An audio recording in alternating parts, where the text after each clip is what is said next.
सभी बच्चों का वेलकम न्यू अनुभव ऑनलाइन क्लास में। आज की क्लास में हम देखेंगे न्यूटन के गति के नियम या न्यूटन के गति विषयक नियम। तो देखते हैं न्यूटन की गति विषयक नियम में सबसे पहले हम यहाँ पे देखेंगे बल। देखेंगे बल क्या है, बल को एफ से डिनोट करते हैं। आइए देखिए क्या है बल। बल वह कारक है जो किसी वस्तु की विराम अथवा गति की अवस्था में परिवर्तन करता है। गति की अवस्था में परिवर्तन करता है अथवा परिवर्तन करने का प्रयास करता है। तो देखिए बल क्या है, बल वह कारक है या बल वह बाह्य कारक है जो किसी वस्तु की विराम अथवा गति की अवस्था में परिवर्तन करता है अथवा परिवर्तन करने का प्रयास करता है।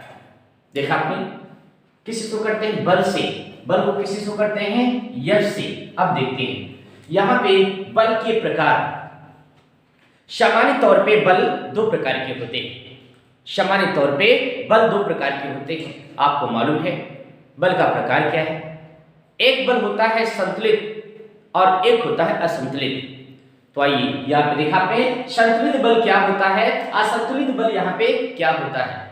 तो देखते हैं भाई, यहाँ पे देखेंगे संतुलित बल क्या है।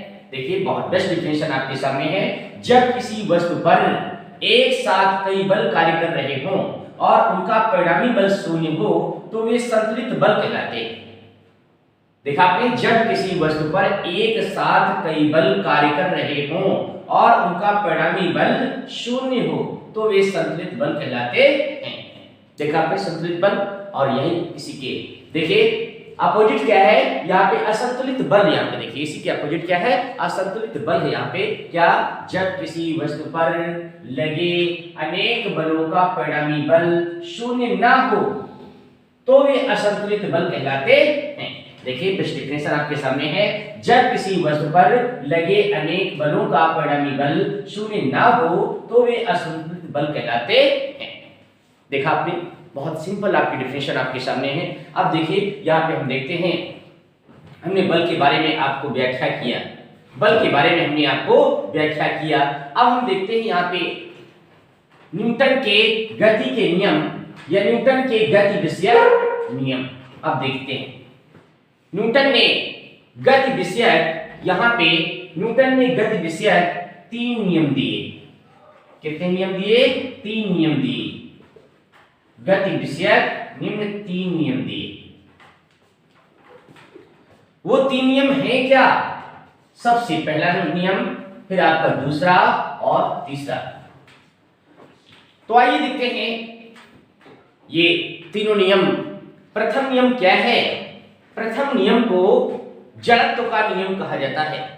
प्रथम नियम को क्या कहा जाता है? जड़त्व का नियम कहा जाता है। आइए देखते हैं यहाँ पे जड़त्व का नियम। जड़त्व के नियम में देखिए बहुत ही अच्छी डिफिनेशन है।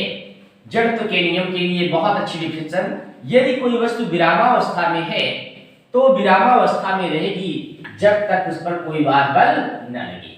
देखा आपने, न्यूटन का गति विषयक प्रथम नियम क्या है?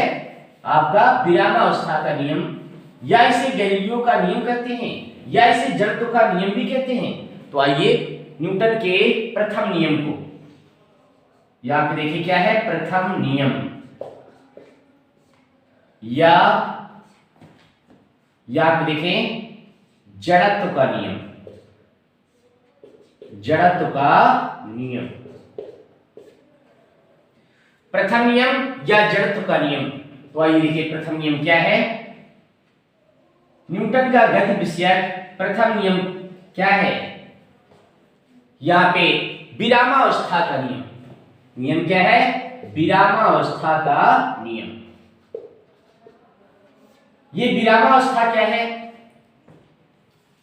यदि कोई वस्तु आपके स्थित है, कांस्टेंट है, तो वह कांस्टेंट ही रहेगी जब तक आपका एक्सटर्नल फोर्स न लगे। ये आपका विरामावस्था का नियम है। ये इसे क्या है, जड़त्व का नियम भी कहा जाता है और इसको क्या कहते हैं, गैलीलियो का नियम भी कहते हैं। इसको क्या कहते हैं, गैलीलियो का नियम भी कहा जाता है। गैलीलियो का नियम भी कहा जाता है। देखा आपने, प्रथम नियम की हमने यहाँ पे व्याख्या किया। यहाँ पे प्रथम नियम क्या है? प्रथम नियम या जड़त्व का नियम या इसे विरामावस्था का नियम या इसे गैलीलियो का नियम कहा जाता है। क्या है नियम? फिर से देखिए, यदि कोई वस्तु विरामावस्था में है तो विरामावस्था में रहेगी जब तक कोई प्रवाह बल न लगे। जैसे कोई भी चीज है, किसी टेबल को हम आगे जब फोर्स लगाएंगे तभी वो डिस्प्लेसमेंट होगा, तभी विस्थापित होगी। तो ये क्या है आपका? यहाँ पे देखिए, और ये फोर्स नहीं लगेंगे तो आपका देखिए कांस्टेंट रहेगी, अपने स्थान पे ही रहेगी। तो देखा, इसी के क्या कहते हैं? आपका न्यूटन का गति विषयक प्रथम नियम, या इसे जड़त्व का नियम, या इसे विरामावस्था का नियम, या इसे गैलीलियो का नियम। आइए व्याख्या हम यहाँ पे करते हैं। आपका न्यूटन का गति विषयक क्या है? द्वितीय नियम देखते हैं। यहाँ पे देखिए द्वितीय नियम, यहाँ पे देखेंगे द्वितीय नियम।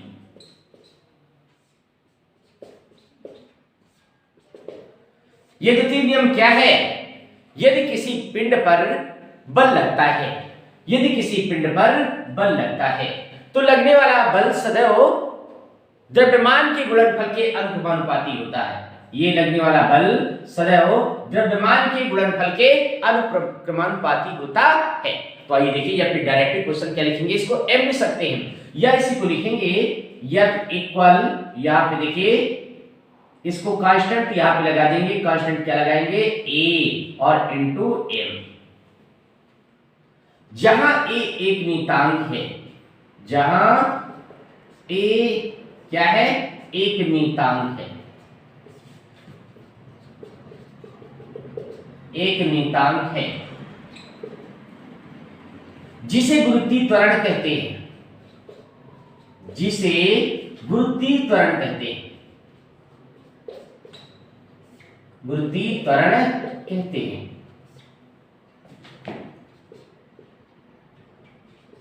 इसे क्या कहते हैं? गुरुत्वीय त्वरण कहते हैं। तो आइए देखिए, ये आपका ए लग गया। इसी को लिख सकते हैं F इक्वल ए में। क्या लिख सकते हैं? इसी को आप लिख सकते हैं सही फॉर्म में F इक्वल ए में लिख सकते हैं। ये क्या है आपका? न्यूटन का गति विषयक आपका द्वितीय नियम है। यहाँ पे देखिए आपका प्रथम नियम, आपका प्रथम नियम आपके सामने है, ये आपका द्वितीय नियम F इक्वल ए में, या इसी को आप ये भी लिखा करते हैं F इक्वल mg। इसी को आप F इक्वल mg, क्योंकि आपको मालूम है, क्या मालूम है? A बराबर किसके है? G के बराबर है। A बराबर किसके है? G के बराबर है। तो देखा आपने, न्यूटन का गति विषयक आपका प्रथम नियम आपने देखा। प्रथम नियम को जड़त्व का नियम भी कहते हैं, विरामावस्था का नियम भी कहते हैं, गैलीलियो का नियम भी कहते हैं। फिर आपने द्वितीय में क्या देखा? आपने द्वितीय नियम में क्या है कि किसी पिंड पर लगने वाला बल उसके द्रव्यमान के गुणनफल के अनुक्रमानुपाती होता है। तो यहाँ पे देखा, या फिर डायरेक्टली क्वेश्चन m, यहाँ पे F इक्वल कांस्टेंट यहाँ पे लगा दिया इसको, फिर आपका m, F इक्वल इसी को ले सकते हैं a में, या F इक्वल कर सकते हैं mg।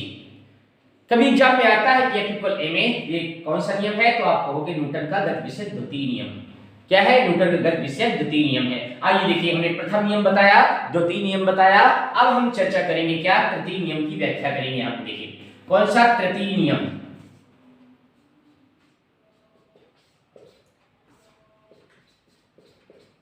तृतीय नियम। तृतीय नियम को क्या कहा जाता है? एक्शन एंड रिएक्शन लॉ कहा जाता है। तृतीय नियम को क्या कहा जाता है? एक्शन एंड रिएक्शन लॉ के नाम से इसे जाना जाता है। अर्थात इसका मतलब है क्रिया और प्रतिक्रिया का नियम। तृतीय नियम को क्या कहते हैं? इसे क्रिया और प्रतिक्रिया के नाम से भी जानते हैं। इसे क्रिया और प्रतिक्रिया के नाम से भी जानते हैं। देखा आपने, न्यूटन का गति विषयक तृतीय नियम क्या है? इसे क्रिया और प्रतिक्रिया के नाम से भी जानते हैं, इसे एक्शन एंड रिएक्शन लॉ के नाम से भी जानते हैं। अर्थात क्या है नियम? इस नियम के अनुसार कोई भी क्रिया उसके प्रतिक्रिया के बराबर होती है। इस नियम के अनुसार कोई भी क्रिया उसके प्रतिक्रिया के बराबर होती है। जैसे फॉर एग्जाम्पल यहाँ पे है कि जिस वेग से बंदूक से निकली हुई गोली आगे की ओर जाती है, ठीक उसी की वेग से बंदूक का कुंडा पीछे की ओर क्या है? यहाँ पे आता है, रिवर्स होता है, पीछे की ओर रिवर्स होता है। तो ये क्या है? क्रिया और प्रतिक्रिया का नियम। और तमाम से एग्जाम्पल हो सकते हैं। स्टेशन पे खड़ी मालगाड़ी आगे चलने से पहले पीछे की ओर धक्का लगाया करती है। पीछे की ओर धक्का लगाने से क्या है, उसमें जो कड़ियां होती है वो लूज हो जाती है और इंजन को कम बल लगाना पड़ता है आगे खींचने में, आसानी से आपकी गाड़ी खींची जा सकती है। इसे क्या कहते हैं, क्रिया और प्रतिक्रिया का नियम कहते हैं। क्रिया और प्रतिक्रिया का नियम, कोई भी क्रिया उसके प्रतिक्रिया के बराबर होती है। किसी बाल को हम दीवार में मारते हैं तो बाल पुनः आपके हाथ में वापस आ जाती है, रिवर्स हो जाती है। ये किसका नियम है, क्रिया और प्रतिक्रिया का नियम।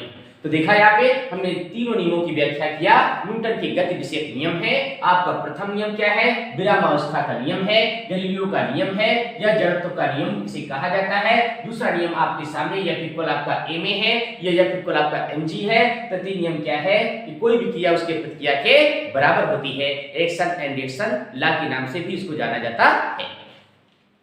आइए हम आगे बढ़ते, देखिए यहाँ पे व्याख्या करेंगे क्या है, अब संवेग की हम व्याख्या करेंगे। यहाँ पे देखिए अभी तक व्याख्या चल रही थी क्या, बल की। बल के बाद देखा आपने न्यूटन के गति विषयक नियम, यहाँ पे देखा प्रथम नियम, द्वितीय नियम, तृतीय नियम। अब हम देखते हैं यहाँ पे संवेग की व्याख्या देख लेते हैं। तो आइए देखिए संवेग क्या है। संवेग को P से शो करते हैं, संवेग को P से शो करते हैं। क्या है संवेग, देखिए द्रव्यमान एवं वेग के गुणनफल को संवेग कहा जाता है। द्रव्यमान एवं वेग के गुणनफल को संवेग कहा जाता है। यहाँ पे देखिए क्या का संवेग, संवेग को P से शो करते हैं। P बराबर फार्मूला क्या होता है, mv सूत्र होता है। P बराबर क्या होता है, यहाँ पे mv, यहाँ पे देखा आपने mv अर्थात द्रव्यमान एवं वेग के गुणनफल के मान को संवेग कहते हैं। P बराबर mv, ध्यान दें यहाँ पे। अब देखिए संवेग में परिवर्तन देख लेते हैं। संवेग में परिवर्तन, तो देखिए परिवर्तन को किससे शो करते हैं, यहाँ पे डेल P से शो करते हैं। डेल P से P बराबर क्या है आपका, ये फार्मूला क्या हो जाएगा, m इंटू डेल V। देखिए ये कि संवेग में होने वाला परिवर्तन, तो ये देखिए आपका बल तथा संवेग में संबंध। यहाँ पे देखिए यहाँ पे सेकंड पॉइंट क्या है आपका, बल तथा संवेग में संबंध। तो आपको जैसा कि मालूम है संवेग क्या है, द्रव्यमान गुणे वेग को संवेग कहा जाता है।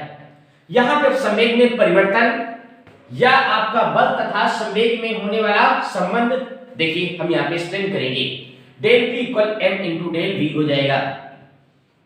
आपको ज्ञात है, सभी स्टूडेंट ध्यान दें, आपको ज्ञात है कि परिवर्तन समय के साथ होता है। आइए देख लेते हैं परिवर्तन समय के साथ कैसे होता है। यहाँ पे देखिए इसी फार्मूले को हम कैसे लिख सकते हैं, देखते हैं del P upon del T, क्योंकि अभी हमने क्या बताया कि परिवर्तन सदैव समय के साथ होता है, तो del P upon del T हो जाएगा। यहाँ पे आप ठीक उसी प्रकार यहाँ पे del V upon del T इसको लिख सकते हैं, क्योंकि लेफ्ट हैंड साइड बराबर राइट हैंड साइड, ये आपका बाई डेल T से यहाँ पे डिवाइड करेंगे तो यहाँ भी आपको डिवाइड करना है। तो आइए देखिए इसको लिखते हैं हम यहाँ पे डेल P अपान इसको लिख सकते हैं क्या, डेल T इक्वल इसको लिख सकते हैं m इंटू a लिख सकते हैं। a क्यों लिखा, क्योंकि आपको मालूम है, क्या मालूम है, यहाँ पे acceleration equal change in velocity by time, ये फार्मूला होता है। देखिए acceleration equal change in velocity by time, ये आपका फार्मूला होता है। आइए इसी फार्मूले को हम ऐसे लिख सकते हैं, इसको लिख सकते हैं डेल P अपान लिख सकते हैं क्या, डेल T इक्वल, इसी को लिखा जा सकता है F लिखा जा सकता है। F आप क्यों लिख सकते हैं, क्योंकि आपको पता है अभी आपने प्रूव किया था F इक्वल फार्मूला क्या होता है, ma। ये न्यूटन का क्या है, सेकंड लॉ है, अभी आपने प्रूव किया था F इक्वल ma। अब इसी फार्मूले को हम कैसे लिख सकते हैं, यहाँ पे ध्यान दें, इसको लिख सकते हैं del P upon del P equal, इसी को लिख सकते हैं क्या, F इंटू डेल T लिखा जा सकता है। इस फार्मूले को कैसे लिखा जा सकता है, यहाँ पे देखिए del P equal F into del T इसको लिखा जा सकता है। तो देखा आपने यहाँ पे हमने क्या रिलेशन दिया, हमने आपको संवेग भी बताया, हमने आपका बल तथा संवेग में संबंध यहाँ पे देखिए del P equal F into del T आपको बताया। यहाँ पे F क्या है आपका बल है, डेल T क्या है समयांतराल है, और डेल P क्या है आपका मोमेंटम है। इसी को इंपल्स भी कहा जाता है, इसी को इंपल्स भी कहा जाता है, अर्थात आवेग भी इसी को कहा जाता है। तो चलिए देखिए हमने एक्सप्लेन आपको किया क्या बल तथा संवेग में संबंध। इसके बाद देखते हैं क्या आपका नेक्स्ट आपका क्या है, बल आघूर्ण। यहाँ पे बल आघूर्ण क्या है, आइए देख लेते हैं यहाँ पे बल आघूर्ण क्या है।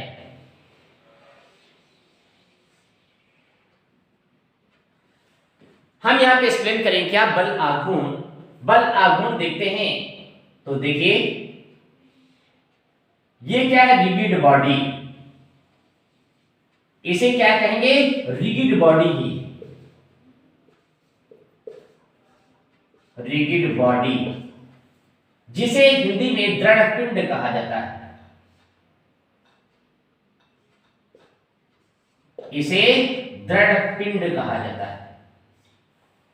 दृढ़ पिंड वो पिंड होता है कि जिसके आकार में कोई परिवर्तन ना हो, जिसके आकार में कोई परिवर्तन ना हो, वो आपका रिगिड बॉडी होता है। तो देखा आपने यहाँ पे ये क्या है, यहां से यहां तक इसको चाहे आप रेडियस मान सकते हैं, त्रिज्या मान सकते हैं, या आपका देखिए यहाँ पे केंद्र से यहां तक की दूरी मान सकते हैं आर।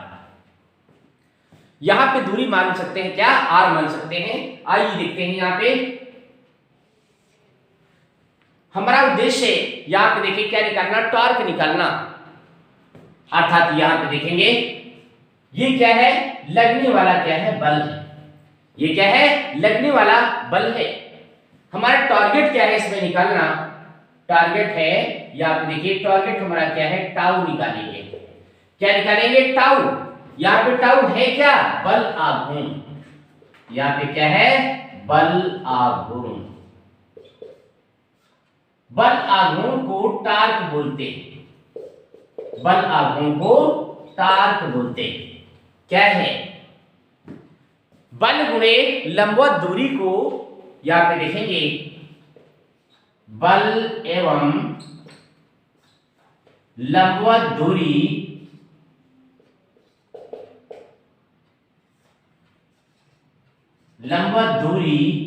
के गुणनफल को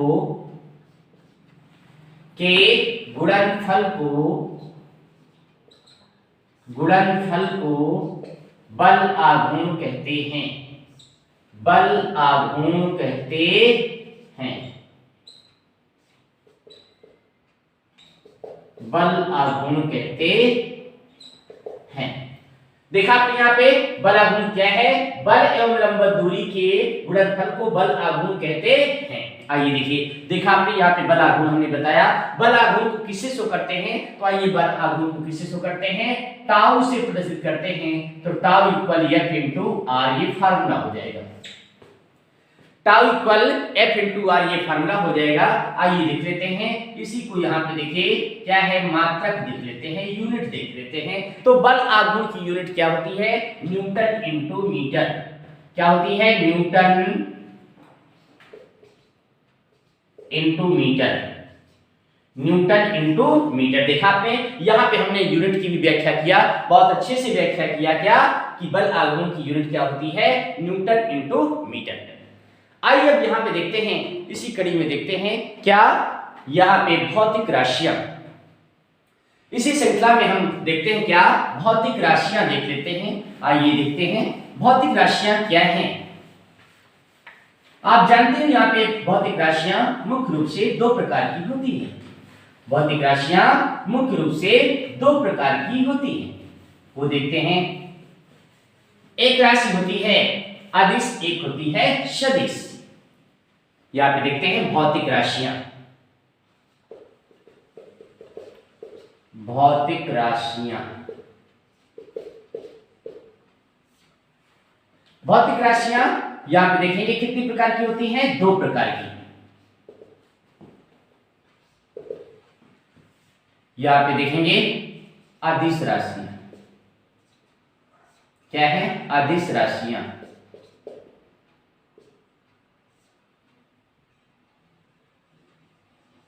अदिश राशियां, और यहां पे देखेंगे सदिश राशियां, सदिश राशियां।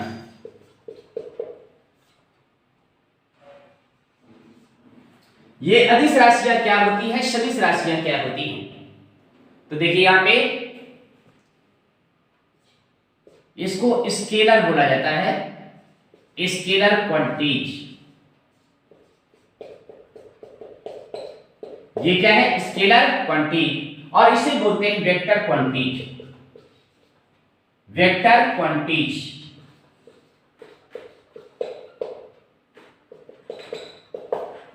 देखा आपने, ये क्या है स्केलर क्वांटिटी, ये क्या है आपका वेक्टर क्वांटिटी। ये आपकी अदिश राशियां क्या हैं, अदिश राशियां, नाम ही से स्पष्ट होता है अदिश राशियां।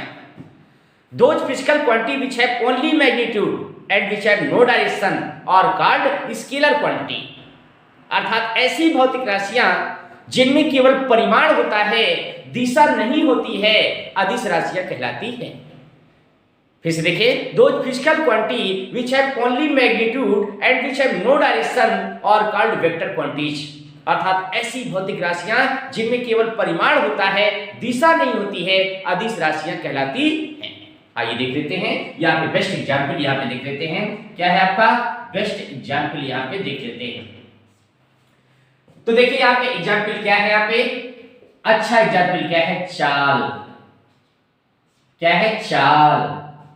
फिर यहाँ पे देखेंगे दूरी, फिर देखेंगे समय, फिर देखेंगे यहाँ पे घनत्व, यहाँ पे घनत्व, फिर यहाँ पे देखेंगे आयतन, यहाँ पे आयतन, फिर देखेंगे यहाँ पे विभव, यहाँ पे क्या देखेंगे विभव, फिर यहाँ पे देखेंगे ताप, यहाँ पे ताप, फिर देखेंगे दाब। देखा आपने, यहाँ पे दाब, फिर देखेंगे ऊर्जा, ऊर्जा, फिर देखेंगे कार्य, यहाँ पे और क्या ऊष्मा। देखा आपने, यहाँ पे बहुत अच्छे एग्जाम्पल है आपके सामने। क्या है, चाल है, दूरी है, यहाँ पे समय है, घनत्व है, आयतन है, विभव है, ताप है। आपका देखिए यहाँ पे क्या है, यहाँ पे दाब है, ऊर्जा है, कार्य है, ऊष्मा है। ये सारी आपकी फिजिकल क्वांटिटी क्या कहलाती है, स्केलर क्वांटिटीज कहलाती है।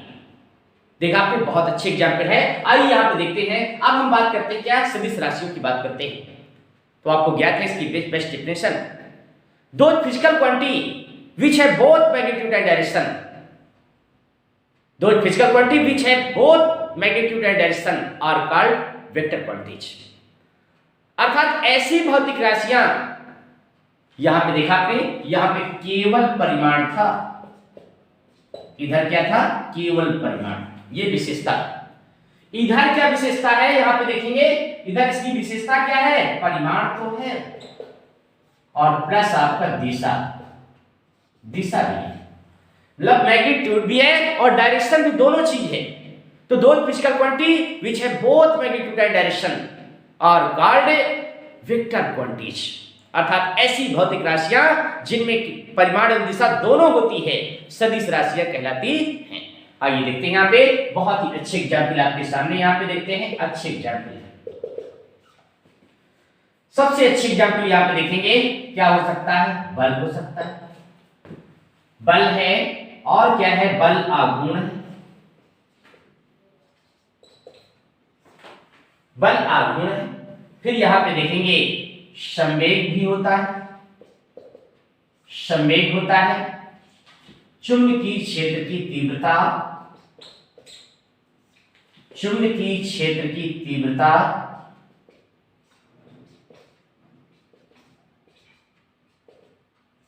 वैद्युत क्षेत्र की तीव्रता, वैद्युत क्षेत्र की तीव्रता,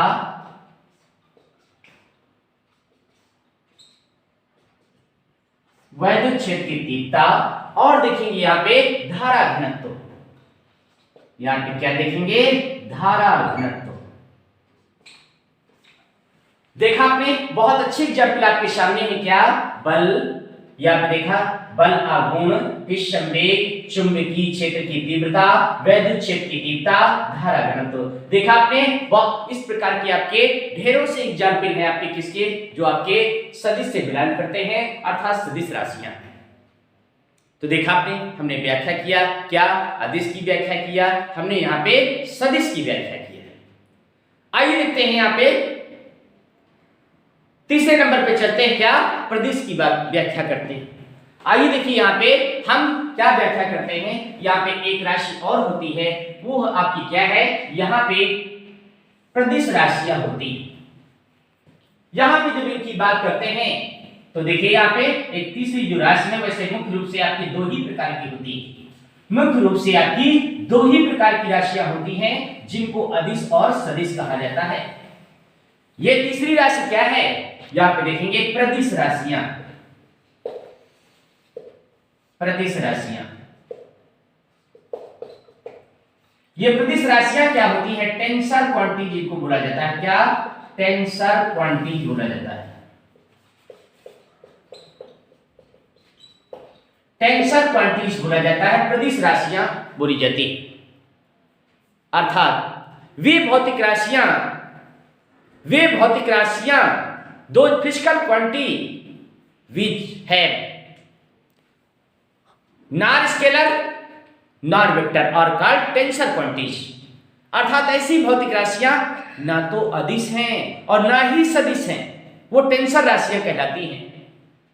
जैसे बहुत अच्छा एग्जाम्पल यहां पे देखेंगे, एग्जाम्पल देखने को मिलेगा क्या, यहां पे जड़त्व आघूर्ण, जड़त्व आघूर्ण या कि यंग प्रत्यास्था गुणांक, यंग प्रत्यास्था गुणांक।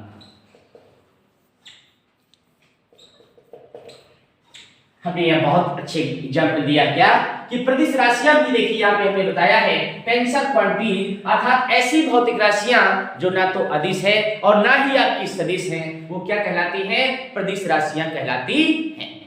तो हमने यहाँ पे बहुत अच्छे से यहाँ पे डिस्क्राइब किया है, आप लोग ध्यान दें। यहाँ पे हमने न्यूटन की गति विषयक नियम भी बताए, यहाँ पे देखा आपने, हमने संवेग बताया कि संवेग क्या होता है, हमने बताया कि बल तथा संवेग में क्या रिलेशन होता है, हमने ये भी आपको एक्सप्लेन किया कि बल आघूर्ण क्या होता है। बल आघूर्ण की बात हमने आपको देखी, यहाँ पे बताया क्या भौतिक राशियां, बताया कि भौतिक राशियां आपकी देखिए मुख्य रूप से क्या है, दो प्रकार की होती हैं, अदिश और सदिश आपकी दो प्रकार की मुख्य रूप से होती हैं। तो दोनों की व्याख्या हमने किया किस रूप में, आपको देखिए स्केलर क्वांटिटी के रूप में, टेंसर क्वांटिटीज के रूप में। यहाँ पे देखा अदिश राशियों में चार आपका बहुत बढ़िया उदाहरण होता है, यहाँ पे देखिए चार बहुत अच्छा उदाहरण होता है, जबकि सदिश राशियों में वेग आपका देखिए आपका होता है, देखिए चार देखिए अदिश राशि है जबकि वेग क्या है, सदिश राशि है।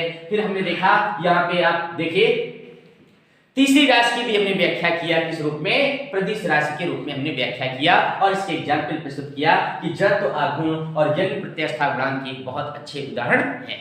तो देखा यहाँ पे आप लोग क्या करेंगे, बहुत अच्छे से इसको देखें, बहुत अच्छा टॉपिक है, आपके कॉम्पिटिटिव एग्जाम के लिए बहुत आपका इंपॉर्टेंट है। ठीक है, मिलते हैं नेक्स्ट वीडियो में। ओके।